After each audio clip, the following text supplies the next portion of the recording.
This is another test of the concept of cascade irrigation for microgreens. You have a higher level tray and a lower level tray. You have a tube coming out of the bottom of the higher level tray. And in the lower tray I have a piece of burlap which I had previously soaked and then allowed to dry out till it's just barely damp. And the question will be, if I put water in the top tray and it flows down into the bottom tray, will it saturate this whole thing pretty well?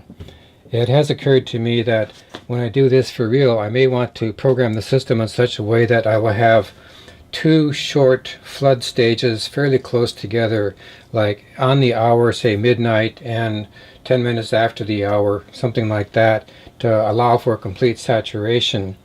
But the timer that I'm using has up to 8 intervals, and I'm currently setting it up for 4 intervals, 6 hours apart. So I'm just going to pour some water in here. We'll see what happens.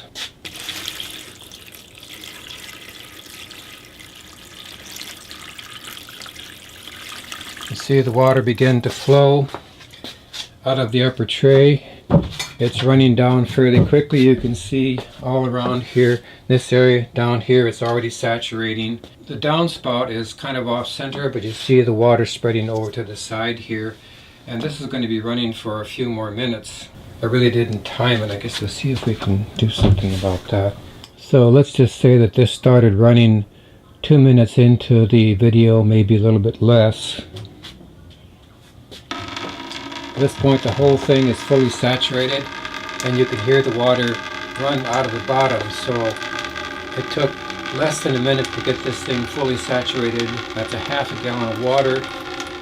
The pump I'm going to be using actually does 600 gallons per hour, so I wouldn't be surprised to find out that I have to run the pump less than a minute in order to get this thing to fill satisfactorily.